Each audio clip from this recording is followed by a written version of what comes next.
Thank you very much.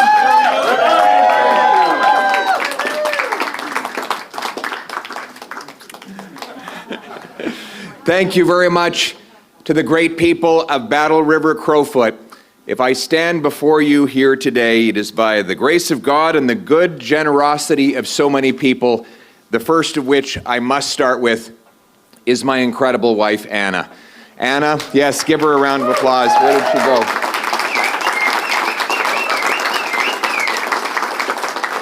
Anna, you have been an incredible rock for our family. You've been the glue that has bound us all together. And to my kids, à mes enfants, Valentina et Cruz, vous me manquez énormément. Vous me manquez énormément. Yeah, my kids have been incredibly patient and understanding as Dad has been on the road a tremendous amount over a long period of time. And especially little Valentina, I haven't seen in a while, but I want them to know that we do this work for them and for all of Canada's kids. Thank you to the incredible Damien Kurrick, who has made, thank you.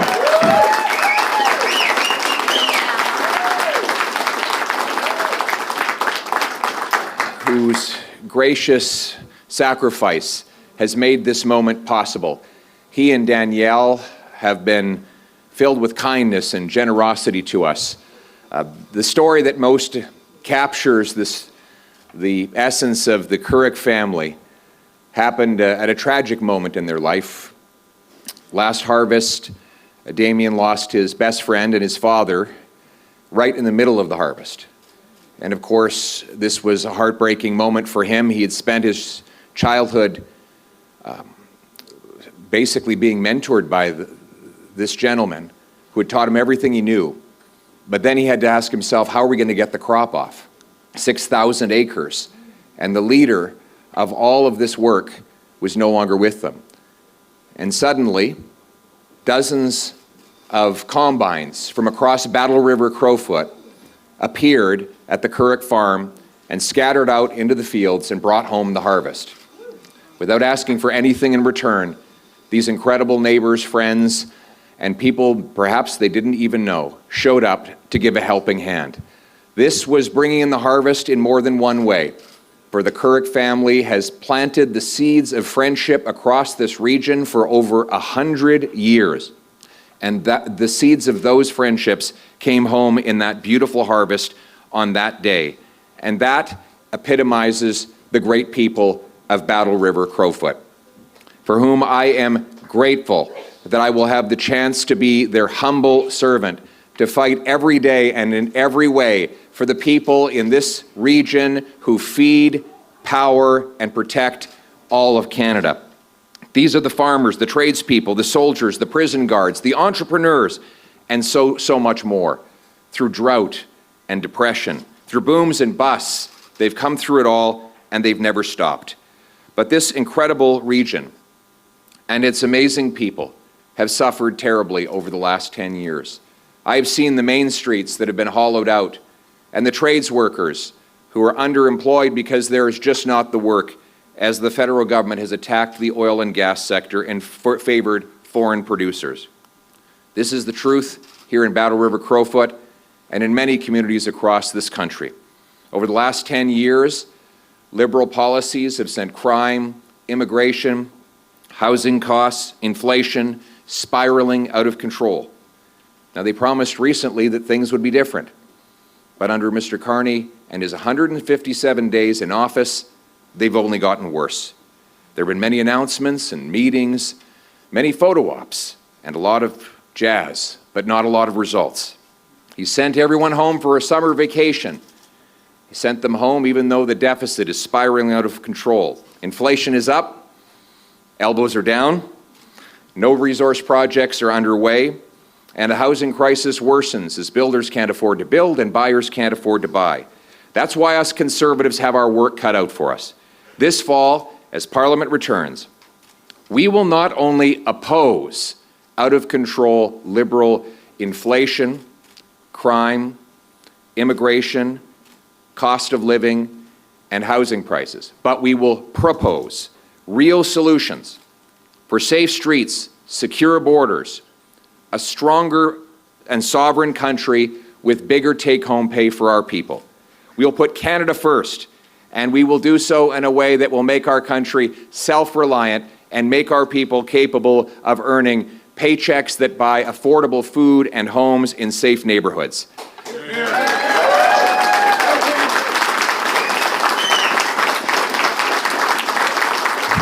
Thank you. Cet automne, à la reprise des travaux parlementaires, on ne se contentera pas de s'opposer à la criminalité, l'endettement et l'immigration et le coût de la vie hors de contrôle des libéraux. On va proposer des vraies solutions pour changer des choses, pour rendre nos rues sécuritaires, nos frontières sûres et les salaires des travailleurs plus forts, la vie plus abordable. On va mettre le Canada d'abord en automne, en travaillant pour les travailleurs, les gens qui font le travail acharné pour qu'ils puissent avoir un bon chèque de paie et une belle vie dans des communautés sécuritaires. Et nous serons prêts à travailler avec n'importe quel parti pour réaliser ces objectifs. We are going to be ready to work with any party to get these results. We need stronger take-home pay for our people in Battle River-CrowFoot and across Canada, because people can't afford to live. They tell me the same story everywhere I go. Canadians now spend 42% of their income on taxes, more than on food, clothing, and shelter combined. And Mr. Carney's deficits are actually bigger today than the ones that Justin Trudeau left behind. More money for bureaucracy, consultants, foreign aid, corporate welfare, fraudulent refugees, less money in the pockets of the people who earned it. We will push to cut waste and cap spending so that we can bring down inflation, debt, and taxes.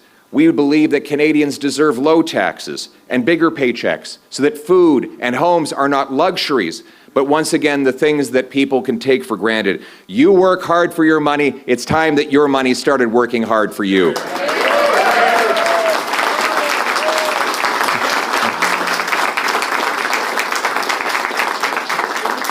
And transportation is one of the biggest costs to get around in this country. It's a big country, a cold country. How many came here in their electric car today? Not many. Anybody driving from Provost or Oyen and in your electric vehicle?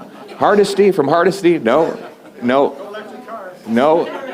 You might be on the side of the road right now. And yet in 6 months, Mr. Carney expects to have an electric vehicle mandate imposed, with $20,000 per vehicle taxes applying to any vehicle above his mandated quota.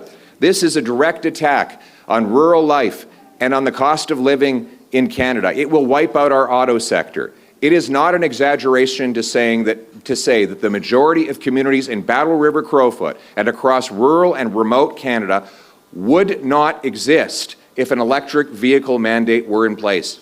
And that is why Conservatives are going to mount a massive pressure campaign at dealerships, at auto plants, in communities across the country and on the floor of the House of Commons to stop the electric vehicle mandate and allow Canadians to buy the car or truck of their choice. You should be back in the driver's seat.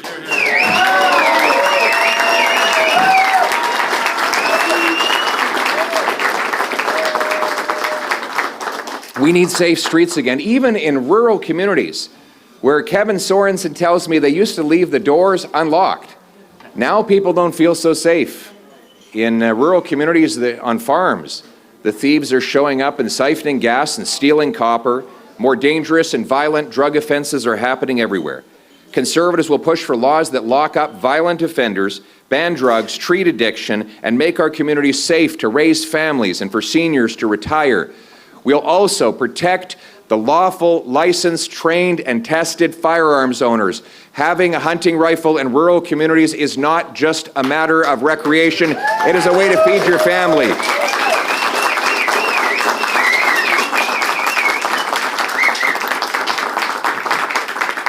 And we will secure our borders by putting an end to the Liberal open borders experiment of mass immigration, which has been a disaster.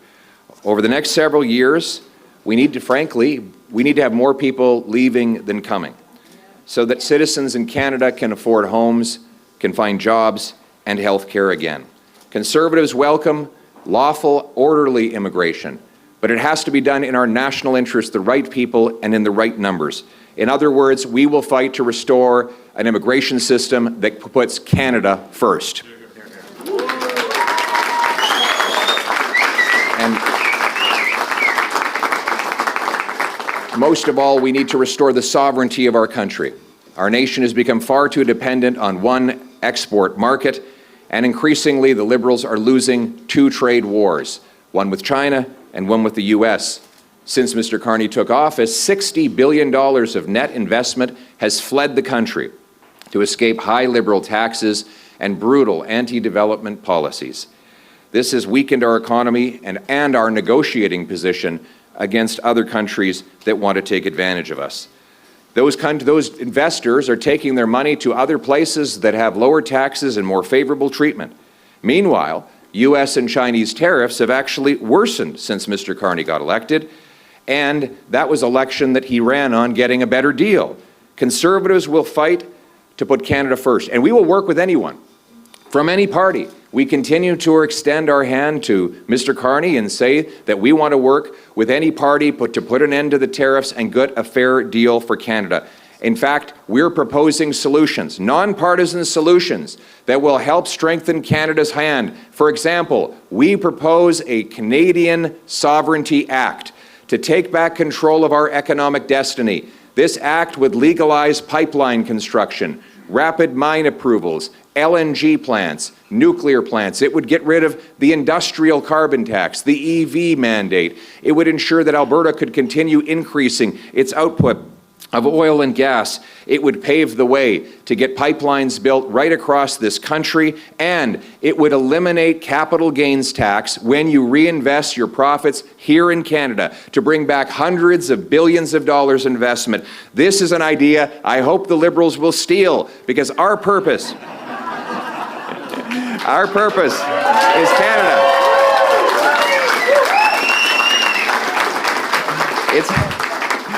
It's a plan that will mean that we dig mines, lay pipe, open ports, unleash the might of our worker and the genius of our entrepreneur in a bigger, more powerful free enterprise economy that put Canadians back in charge of their lives. These steps will save you money, restore safety in your streets, secure your borders, and strengthen your nation's sovereignty. These are based on common sense, getting back to basics. Things I learned a lot about when I was traveling around the great communities of the region of Battle River-CrowFoot. And I have to say, you know, some might have thought it was a burden for me to come right off the campaign trail in a national campaign and go straight to knocking on doors, to traveling throughout a region of 56,000 square kilometers. But I'll tell you something, it was not a burden at all. This has been a privilege. Getting to know the people in this region has been the privilege of my life. In fact,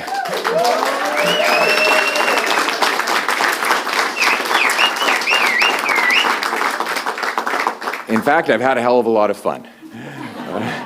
Whether it's been at the bronc matches or the rodeos, or walking into a parking lot, some guy I don't even know walks up and offers me a big bag of beef jerky.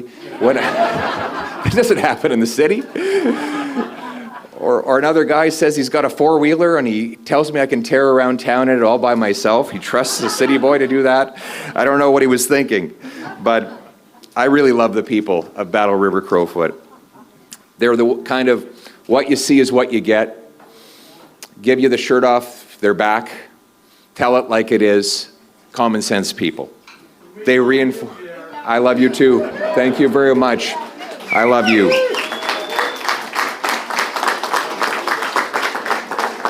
And they reinforced a lot of lessons that all of us in politics have to learn and relearn again. Humility and hard work, loyalty and love. You see, the people in these communities, they fight their own battles, but they're always ready to stop and help a neighbor or a friend. They know how to stretch a dollar, and most of all, they know, in the words of the great Paul Harvey, how to bail together a family with the soft, strong bonds of sharing. They reminded me of all of these things, and they also reminded me that the road to success is never a straight line. And most of all, you should never give up in hard times. That whenever hardship strikes, you need to stand up and keep on going. And if you care about something, you don't give up on it when things get difficult or you suffer a setback. These stories that were on the faces of the people I met, the woman suffering from cancer who had just overcome days of radiation treatment, who showed up at my town hall in Stettler to tell me to keep going. I say to her, you don't give up, so I don't give up.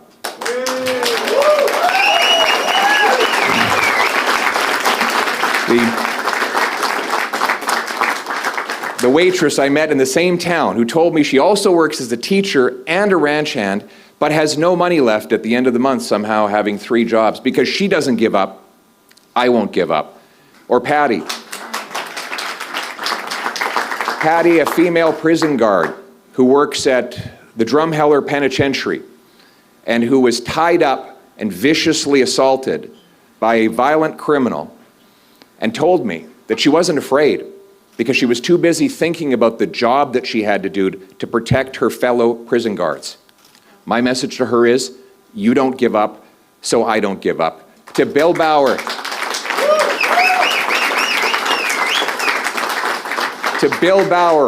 who turned 100 years old in Acme. He was born and raised in a sod hut in rural Saskatchewan and lived through the Dust Bowl and the Depression, all to move to Alberta and start generation after generation of family here in this wonderful region. Because he doesn't give up, I don't give up. To the great people of the special areas whose ancestors were told a century ago, including Damien's great-grandparents, that they'd never be able to farm on that land. Too tough and too dry. And yet, on the homestead signs that you drive by on the highway, those old names are still there, and their great-great-grandchildren are still making those fields blossom. They never gave up, so I will never give up. To the great...